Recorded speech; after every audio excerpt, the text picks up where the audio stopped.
é um córrego temporário. Na época que Lampião estava, era mais plano, tinha como ele ficar à vontade e fazer suas próprias tendas. Só quando já está com 86 anos da morte dele, esse córrego ele já saiu com bastante água, já teve várias erosões, por isso que hoje ele está desse jeito. Mas na época tinha como eles ficarem bastante à vontade. Na placa vai estar o nome dos 11 cangaceiros que foram mortos aqui. Tem um cangaceiro chamado Quinta-feira. Esse foi o quinto cangaceiro que fez parte do bando Lampião. As Holandas, quando matavam um dos seus cangaceiros, se Lampião gostasse daquele cangaceiro, ele colocava outro no mesmo lugar, com o mesmo nome. Por isso que esse foi o quinto. E essa placa ela foi colocada no ano de 1998 pela Prefeitura Municipal de Poço Redondo, na homenagem de 60 anos da morte de Lampião. Depois dessa homenagem, foi da onde que surgiu o turismo nessa região. Lampião ele nasceu em Passagem das Pedras, hoje é conhecido como Vila Bela, em Serra Talhada, Pernambuco, por volta de 1897. Ele entrou no cangaço no final do ano de 1918 ao começo do ano de 1919 por conta da morte de seu pai, que foi assassinado pelo José Lucena, que era um chefe policial alagoano. E o mandante do crime foi Zé Sartunino, que era um coronel pernambucano. Esse coronel ele tinha conflito com a família Lampião por conta de terras e bodes. Começou a terrorizar a vida de Lampião e sua família. Passou do tempo, a família saiu do estado de Pernambuco e de morar no estado de Alagoas. Mesmo assim, o coronel ficou sabendo seu paradeiro, se juntou com seu sogro João Nogueira e denunciou a família Lampião para José Lucena, dizendo que Lampião e seus irmãos eram bandidos perigosos. José Lucena vai à procura. Ao chegar no sítio, no Lampião e seus irmãos estavam. Covardamente ele acaba matando José Ferreira, que era o pai de Lampião. Depois da morte de seu pai, ele jurou vingança até morrer. Ele juntou uma coisa com a outra.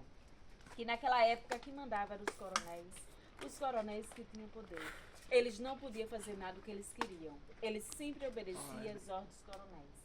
Quando eu falo a questão de coronéis, não era coronéis de verdade. Era pequenos fazendeiros que compravam títulos de coronéis para ser superior àquelas pessoas e tomar o que elas tinham. Lampião juntou as duas coisas e quis fazer justiça social com suas próprias mãos. Mas ele começou a se vingar de pessoas inocentes que não tinham nada a ver com sua história.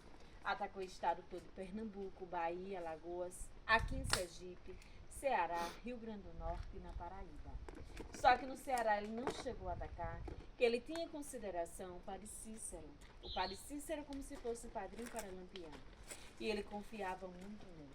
Mas no ano de 1926, o padre Cícero, junto com Clório Bartolomeu Coelho, um deputado federal, deu a patente de capitão a Lampião para combater a Coluna Prestes, que era um grupo tenentista liderado pelo Carlos Prestes. Lampião pegou a patente, as armas e munições, mas não combateu. Distanciou 6 quilômetros da cidade de Juazeiro, entrando dentro da Caatinga, foi até chegando ao Rio Grande do Norte. Quando foi no ano de 1927, ele foi atacar a cidade de Mossoró. Quando chegou lá, ele foi expulso pela população. A população tinha se juntado com o prefeito Rodolfo e expulsou ele da cidade. E antes de sair da cidade, ele chegou a falar que cidade que tivesse de 2 ou 3 torres, ele não atacava, porque em Mossoró foi bastante arriscado para eles. A população ficou em cima das torres das igrejas. Por isso que até hoje tem marcas de bala em uma igreja em Mossoró. Lá foi na onde que morreu um dos seus cangaceiros, o Jararaca, que hoje, pela população, é considerado o cangaceiro que virou santo. O túmulo dele é o túmulo mais visitado que tem no mês de Pinar, na cidade de Mossoró. Nem a do prefeito era tão visitado quanto do cangaceiro Jararaca. Esse cangaceiro Jararaca, ele foi baleado, foi preso, foi torturado na prisão, ainda foi enterrado vivo pela própria população. Lampião sai de Mossoró, passa para o estado da Paraíba passa para o estado da Bahia, começa a terrorizar a população baiana, passou do tempo, nem a população aguenta mais e nem as volantes. Foi daí que o governo do estado reuniu, colocou um anúncio, quem pegasse Lampião dava recompensa de 50 mil contos de réis. Ele fica sabendo e vem para o estado de Sergipe. Aqui ele ficou à vontade porque ele tinha proteção do coiteiro Pedro de Cândido, do Val de Cândido e Manuel Félix. Não só dos coiteiros, como também do interventor do estado, que naquela época era Eronires de Carvalho. Ele achava que as zonas do estado Pernambuco, Bahia, Alagoas não iam tentar invadir o estado de Sergipe. Por isso que eles ficaram bastante à vontade aqui. Mas para vocês verem, esse ponto não é um ponto ideal para Lampião ficar, porque é um ponto baixo. Mas ele se sentiu tão protegido que acabou ficando. Mas seu companheiro Corisco, ele não quis ficar aqui, que ele achava esse lugar inseguro. Pegou sua metade do bando, foi para o estado de Alagoas, para a cidade de Pumbuçuca. E Lampião acabou ficando aqui com a sua metade e a metade do Zé Sereno. Apenas ele queria ficar pouco tempo, que ele não ficava muito tempo no lugar só. Mas ele ficou na espera que Corisco chegasse do estado de Alagoas para os dois seguirem viagem. Mas no dia que ele estava esperando, Corisco ele não chegou. Ele resolveu esperar mais outro dia. Quando ele foi olhar seus mantimentos, estava bastante pouco e mandou seu coiteiro Pedro de Cândido ir na cidade de Piranhas comprar. O seu coiteiro vai para a cidade, chega no meio da feira livre, começa a comprar os mantimentos e chama a atenção da população. Que ele era um coiteiro comerciante, só tinha condições de comprar de quilo. Nesse dia ele comprou de sacos e mais sacos. A população foi ficando com medo, que conhecia ele e sabia o tamanho da família, que era pequena, mas não sabia o motivo de tanta alimentação. Pedro ele tem um vizinho que se chama Joca Bernardes. Ele tem intriga com ele. Viu o movimento dele, foi na delegacia de Piranhas, falou para o sargento Aniceto Rodrigues que ele apertasse Pedro, que ele sabia onde estava Lampião. O sargento da comida-feira vê o movimento da população, diz à população que não se preocupasse, que ia atrás de Lampião em Canapi, Alagoas. Ele só falou isso porque sabia que ele estava na feira e ouvia falar para Lampião. Aconteceu no dia 27 de julho de 1938, um dia de quarta. Quando foi na quarta tarde, Pedro traz a alimentação para Lampião e disse a Lampião que ele pudesse ficar à vontade, que as volantes ainda atrás dele em Canapi. Como ele já se sentia bastante à vontade aqui, ele estava na espera de Corisco, começou a beber, a jogar, a dançar, a liberar os cangaceiros que estavam de sentinelas para fazer parte da farra e ficaram bastante à vontade. Enquanto isso, o sargento já tinha mandado um telegrama para o tenente João Bezerra, que estava em Pedras, que hoje é a cidade de Almiro Gouveia, dizendo que ele viesse, que o boi já estava no pasto. O boi que ele falava era Lampião, e o pasto era o coito que estava próximo. Naquela época ele se comunicava pelo código. Como o tenente já sabia que era Lampião, chamou o aspirante Francisco Ferreira. Os dois saíram de Pedras, se encontraram com o sargento Aniceto Rodrigues no Riacho, que hoje fica na divisa do Olho d'Água do Casal da cidade de Piranhas.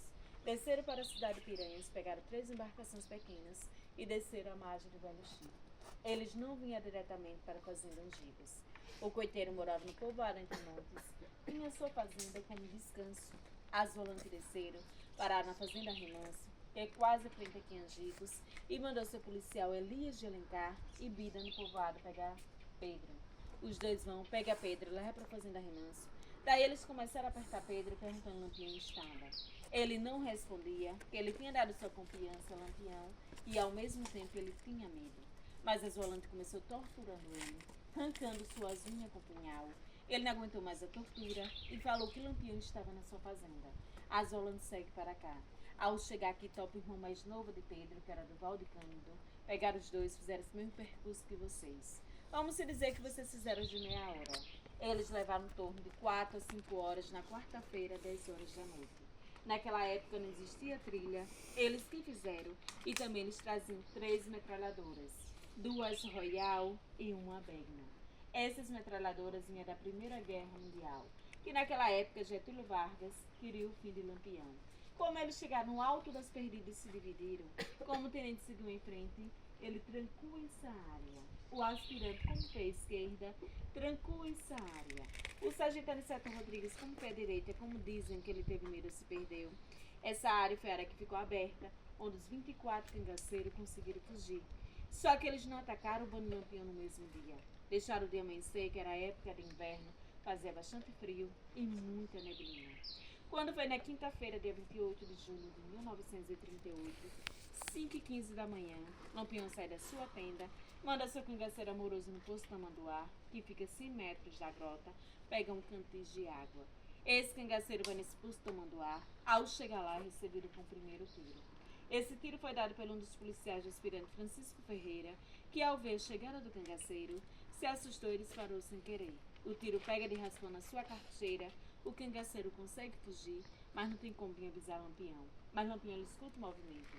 Ao sair, ele já começa a receber tiro dos dois lados e sendo morto. Maria Bonita recebe um tiro no ombro e outro na virilha. Só que ela não morreu. Depois de aí, os 9 cangaceiros que não conseguiram fugir foram mortos. Francisco Ferreira foi ver que Maria Bonita ainda estava viva, mandando seus policiais um Panta de Godói pegar seu facão da marca Jacaré, que era o facão da época, e degolar Maria Bonita ainda viva. O Panta acaba degolando ela. Naquela época eles têm que ter uma prova que matou o rei do cangaço. Como eles vinham em embarcações pequenas, não tinha como levar os corpos.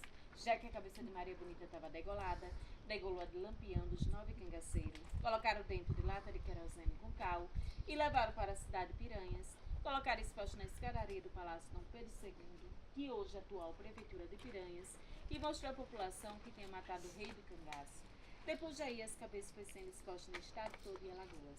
Na cidade de Amur Gouveia, Santana de Ipanema, Palmeira dos Índios, foi para Maceió. De Maceió passou para o Instituto Nina Rodrigues, em Salvador. Passou de 30 a 31 anos sendo expostos.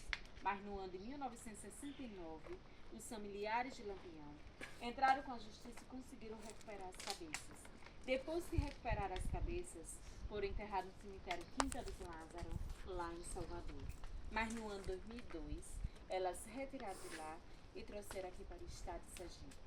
Só que elas não revelam onde estão crendo a cabeça do Lampião e nem de Maria Bonita. Pessoal, o cangaço ele nem começou com o Lampião e nem finalizou. Quando o Lampião ele entrou no cangaço, o cangaço já existia. Surgiu no século XVIII a XIX com José Gomes Cabeleira. Só que o cangaço não era falado, só passou a ser falado depois da entrada de Lampião. E o cangaço ele ainda continuou com o Curisco. O Curisco ele ficou sabendo da morte de seu capitão. Perguntou a Joca Bernardes quem foi que denunciou. O Joca ele teve medo e acabou revelando que tinha sido Domingos Ventura, que era um senhor que não tinha nada a ver com a história do cangaço. Por isso vai na fazenda Patos, acaba matando Domingos e sua família. Não chegou a matar a família inteira, porque Dadá, a esposa de Curisco, conseguiu salvar uma criança das garras dele. Mas mesmo assim ele foi ensinando Dadá para matar essa criança, mas ela não deixou. Ele fez a mesma coisa que as Volante. Arrancaram as cabeças dessas famílias, colocaram dentro de um balaio e mandaram para o tenente João Bezerra, dizendo que ele fizesse dessas cabeças uma grande buchada e comesse para vingar a morte do seu capitão. Se o Curisco ele já era perseguido, com essa afronta que ele fez ao tenente, ele ficou mais ainda. Ele era perseguido pelo José Rufino, era um chefe policial baiano, conhecido como um dos maiores matadores de cangaceiro. Chegou a entrar em conflito com o Curisco, mas não conseguiu matar ele porque Dadá, que foi a única mulher que no fim do cangaço conseguiu pegar em armas para defender o Curisco. O Curisco ele perde os 9 membros dos braços e não tem mais como comandar o bando. Depois de aí a Dadá ela foi a chefe, mas alguns cangaceiros não concordavam de ser mandado pela mulher.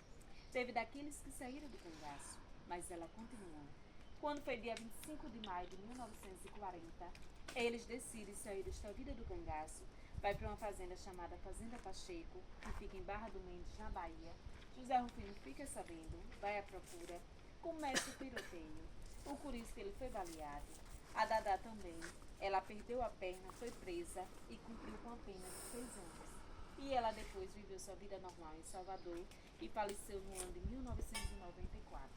E o Curisco, ele não chegou a ser morto no dia 25 de maio. Ele morreu na madrugada, dia 26 de maio do ano de 1940. Depois da morte de Curisco, encerra a história do cangaço. Hoje o cangaço nordeste tem mais de 170 anos de história. Alguma pergunta? Alguma dúvida? Parabéns. Não, vocês já estão no estado de Sergipe. Alagoas, onde vocês pegam embarcação. Quando ultrapassa pro lado de cá, já é Sergipe.